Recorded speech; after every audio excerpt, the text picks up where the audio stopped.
routine complète, je commence par préparer mon shampoing à base de zéolite, qui est une pierre en provenance de la roche. Je commence par prendre une cuillère, deuxième cuillère, 3 et 4 cuillères de poudre de zéolite. Ce n'est pas de l'argile, l'argile que vous voyez par ici appelée kaolin, mabélé en lingala, qui est beaucoup plus douce par rapport à la zéolite. Par contre, la zéolite provient des pierres volcaniques. C'est un minéral, la zéolite. La recette est toute simple. Il y a juste besoin d'un peu d'eau et de la poudre de zéolite. Après, si vous voulez rajouter du vinaigre de cidre, c'est à vous de voir. Moi, j'ai l'habitude de mettre une cuillère à soupe de vinaigre de cidre et puis c'est tout. Ma recette est prête.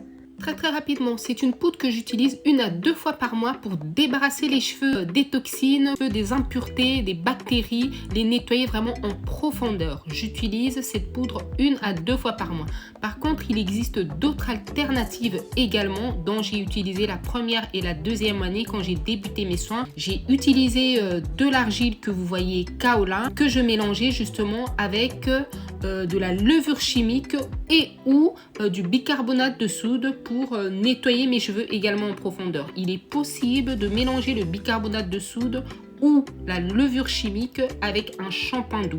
Je l'ai fait aussi, je prenais une cuillère à café, voire 2 cuillères à café que je mélangeais avec le kaolin, comme vous le voyez sur cette image, pour nettoyer mes cheveux en profondeur. Et il y a une autre alternative aussi, il n'y a pas que celle-là, il y a soit le gommage avec du sucre, et ou j'utilisais du shikakai ou harita que je mélangeais également soit avec une cuillère à soupe ou 2 cuillères à café de levure chimique ou du bicarbonate de soude. Voici comment est-ce que je faisais ma préparation. Je mélangeais et puis je touillais, puis j'attendais quelques minutes, le temps que toute la préparation se mélange, et voilà ce que ça donne comme solution, celle-ci, et j'appliquais également sur mon cuir chevelu uniquement pour nettoyer en profondeur. On passe à l'application de la zéolite par contre, qui est le soin d'aujourd'hui. J'applique ce soin sur le cuir chevelu. Le cuir chevelu a besoin de se débarrasser de toutes les impuretés accumulées et je prolonge sur les longueurs de mes cheveux, mais ce sont beaucoup plus les racines qui sont concernées. Ce soin peut être appliqué également pour le visage afin de nettoyer la peau. C'est un soin également qui agit sur la peau. Il permet d'activer l'élastine et produire également du collagène. Après avoir gardé mon masque durant une vingtaine de minutes, je passe au rinçage et je fais mon rinçage comme d'habitude par section.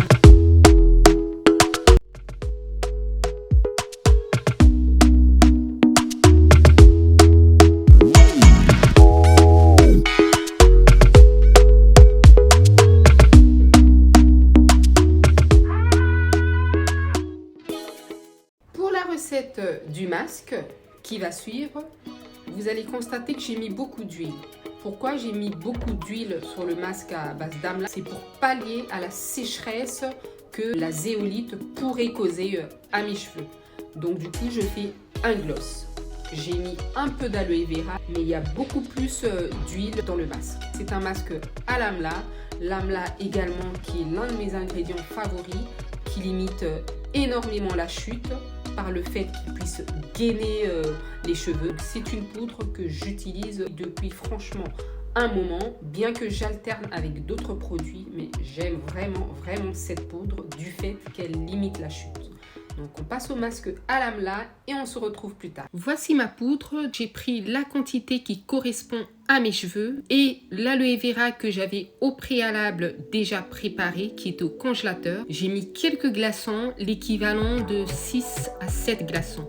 Je rajoute avec ceci de l'huile de palmiste. J'ai déjà parlé de cette huile dans plusieurs vidéos. L'huile de palmiste qui est un ingrédient également qui permet de limiter la sécheresse des cheveux, qui contribue aussi à la pousse des cheveux, car cette huile est un antioxydant également et stimule la pousse, elle les rend brillants et elle apaise également les démangeaisons. C'est une huile que j'ai expérimentée récemment. Puis l'huile de ricin dont on connaît tous les vertus, qui active la pousse de nos cheveux, qui fortifie les cheveux et qui les nourrit, mais vraiment en profondeur, et la brillance qu'elle apporte également aux cheveux. Tout ça est un combo qui est vraiment excellent pour mes cheveux à moi, raison pour laquelle j'utilise ce masque juste après mon soin à la zéolite. Je passe à l'application.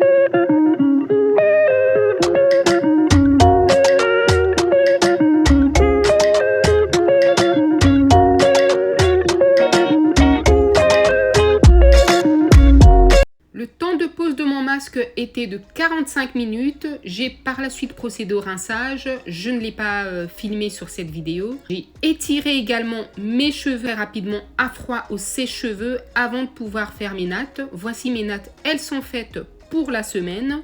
Je vais pouvoir passer à la suite pour vous expliquer, vous parler de mon évolution capillaire. Avant d'entamer la partie de mon évolution capillaire avec la preuve des photos, premièrement, on fait un petit rappel sur ma routine. Première étape, j'ai fait un shampoing à la zéolite. Je fais un petit rappel que je réalise 1 à 2 fois par année et j'ai fait suivre par un masque à l'amla. Un masque à l'amla dans lequel j'ai mis beaucoup plus d'huile. Il y avait beaucoup plus d'huile justement pour pallier à la sécheresse. Et puis après, par la suite, comme vous l'aviez vu, j'ai fait mes nattes. Mes nattes pour la nuit. Et j'ai dormi avec un foulard en satin la nuit afin d'éviter les frottements, ce qui peut favoriser la chute des cheveux. Certaines fois, je fais un chignon comme la photo que vous voyez par ici, mais je veille à dormir toujours avec un foulard ou un bonnet. Tous ces processus sont des processus qui font que ça favorise la pousse des cheveux. Et par la suite, étant le jour du soin où j'ai réalisé 2 soins 10 ans, ce que je fais, je ne fais pas de massage du cuir chevelu parce que j'ai assez touché mon cuir chevelu pour le jour du soin. Je ferai un massage du cuir chevelu comme d'habitude 2 jours après. Quand je réalise 2 soins le jour même, je ne m'attelle pas à faire un massage du cuir chevelu. Je laisse mes cheveux se reposer. Et c'est 2 jours après que je réalise mon massage tel que le challenge que j'avais commencé à partir du mois de décembre. Pour les massages du cuir chevelu, annuellement, je me fais des challenges, disons 3 à 4 fois par mois, où je consacre 2 mois où je fais des massages. Je choisis soit 2 voire 3 fois par semaine. Quand je fais mes massages du cuir chevelu, je choisis une huile ou un macérat huileux que j'ai fait moi-même afin de pouvoir faire ces challenges. Je ne mélange pas 2, 3 voire 4 macérats huileux différents, non. Et lors des challenges, j'ai oublié de préciser, quand je sais que je fais réaliser mes massages du cuir chevelu, je m'attelle à respecter ma routine. C'est-à-dire que si c'est 4 soins par mois, je fais en sorte de faire les 3 voire 4 soins par mois et non 2. Je ne néglige pas ma routine capillaire en se disant qu'il n'y aura que les massages du cuir chevelu qui vont favoriser la pousse des cheveux. Non, je lave mes cheveux, je continue ma routine habituelle et par la suite j'accentue et où je donne un coup de boost par le biais des massages du cuir chevelu. Ma réponse à la question qui m'a été posée sur Insta, mes cheveux sont naturels, disons, depuis 2007. Mais sauf que mes cheveux n'avaient jamais dépassé la barre des 10 cm. Pourquoi? Parce que je portais à chaque fois un postiche, je ne faisais pas de soins. Disons, je crois, maximum 1 soin par mois. J'avais tout le temps mon postiche, des fois je dormais avec, pas de soins, je ne faisais aucun soin. Et à chaque fois, je coupais mes cheveux. Ce n'est que en 2020 que justement, avec tout ce qui s'est passé, j'ai décidé de commencer à prendre soin de mes cheveux. Voici la photo que vous voyez par-dessus. C'était en juin 2020. Et regardez, en 2022, j'avais atteint cette longueur. J'ai d'autres photos, mais j'ai pas pu les mettre. En voici une. J'ai atteint ces longueurs en 2020. Et en novembre, j'ai coupé mes cheveux de 3, voire certaines parties 4 cm avant de commencer le challenge avec le sérum au moringa. La première photo, c'est la photo avant de couper. Celle du milieu, c'est celle où j'avais coupé. Et voici le résultat.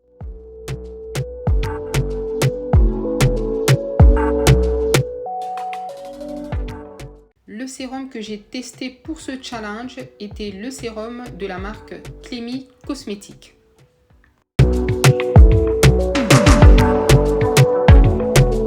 Les dernières eaux de rinçage, j'utilise également dans ma routine capillaire certaines fois les fleurs d'hibiscus afin de réaliser ma dernière eau de rinçage. C'est-à-dire quand je fais mon masque, après avoir rincé mes cheveux, je passe une carafe d'eau de fleurs d'hibiscus sur mes cheveux et je les sèche avant de pouvoir faire mes nattes juste après.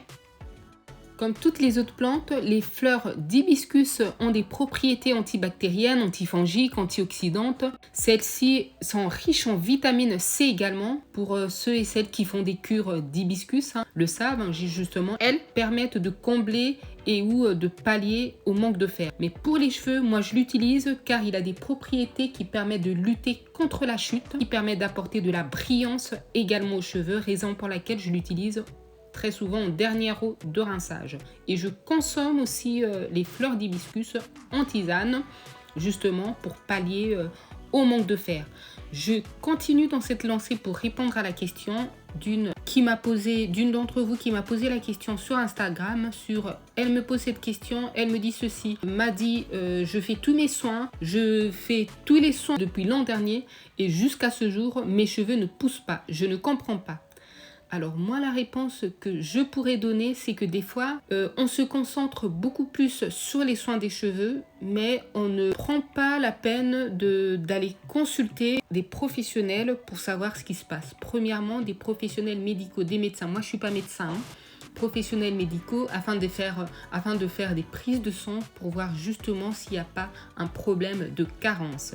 Parce que les carences aussi, quand il y a une carence dans l'organisme, ça peut contribuer au ralentissement de la progression et ou de l'évolution de nos cheveux. Parce que moins il y a de circulation sanguine, moins on a d'oxygène, moins on a les cheveux qui poussent. Donc il est important de voir s'il n'y a pas de carence en fer. Justement le fer qui participe au transport dans le sang de l'oxygène. Il joue un rôle plutôt dans le transport de l'oxygène dans le sang. Quand il y a une carence, donc forcément il y a un problème. Quand il y a une anémie quelconque, forcément il y aura un problème dans l'évolution de nos cheveux. Donc moi mon conseil c'est de tout d'abord aller consulter des professionnels de santé et après ça, par la suite, si le problème est résolu ou s'il n'y a pas de problème de santé particulier, on peut par la suite se diriger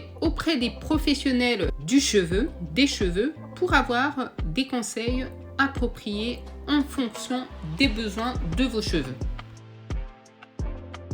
Mon témoignage, ça fera bientôt 3 ans que j'expérimente tant de choses pour mes cheveux. Donc bientôt 3 ans, disons, je compterai le mois de juin. Après la première année a été une année où j'ai testé tant de produits, tant d'ingrédients. J'ai vraiment mis du temps à pouvoir comprendre mes cheveux puisqu'ils se sont vraiment déployés, je dirais, en 2022, bien que j'aille commencer en 2020. Ça m'a pris du temps pour comprendre réellement ce que mes cheveux désiraient et ce que moi je voulais. Parce que là devant, vous avez l'aloe vera. Par exemple, pour moi, si j'utilise l'aloe vera 3-4 fois par mois, c'est-à-dire seul, sans mélanger avec l'amla ni le fenugrec, l'aloe vera c'est bien pour mes cheveux, mais par contre ça donne à mes cheveux un aspect, mes cheveux sont très très souples avec l'aloe vera, c'est-à-dire quand je veux faire mes boucles, si je veux faire mes coiffures, mes boucles après l'aloe vera, ça va à d'autres personnes, mais l'aspect que ça donne à mes cheveux, j'aime pas du tout. Par contre, quand je mélange avec l'aloe vera, le fenugrec, quand je mélange l'aloe vera avec le fenugrec et ou avec l'amla, mes cheveux ont un autre aspect. Tout ça, c'est pour dire que les soins sont adaptés, sont à personnaliser en fonction de chaque personne. Pareil pour les crèmes, les laits hydratants. Les laits hydratants, c'est la même chose. Il y a certaines personnes qui vont vouloir utiliser des laits hydratants qui sont légers et d'autres qui vont vouloir utiliser des laits ou des crèmes qui sont beaucoup plus épaisses. Donc l'expérience de nos cheveux variera d'une personne à une autre. Finir, il n'y a pas que les produits ni les ingrédients. Les gestes que nous allons faire participeront au processus de rétention de la longueur. Si on utilise tant de produits, tant d'ingrédients et que par la suite, on n'arrive pas nous à faire les gestes qui conviennent afin de retenir de la longueur, tout ça ne servira à rien. Donc c'est tout un processus qui fait que quand tout est assemblé, tout est respecté, on se dira, ben waouh, nos cheveux poussent, mesdames. Et c'est ce que je me dis jusqu'à ce jour. Je ne cesserai de le répéter, je n'aurais jamais cru que j'aurais pu avoir des cheveux de cette manière. Quand j'imagine tant de fois, moi-même quand je tressais ma petite fille, ma cadette, combien de fois je lui ai défrisé les cheveux, combien de fois. Et à ce jour, je peux vous dire que ce soit mes cheveux qui étaient des cheveux qu'on appelait manuka, c'est-à-dire durs comme une éponge, que je démêle au doigt aujourd'hui, je me dis, ben mince, où est-ce que j'étais depuis tout ce temps? En toute chose, c'est la volonté qui compte, la rigueur et la patience. Se former, s'informer, analyser, réajuster si le processus ne fonctionne pas avec nos cheveux. Et enfin, la rigueur et la patience, et nos cheveux pousseront. Au revoir mesdames, merci de m'avoir suivi. Tchuss et à bientôt.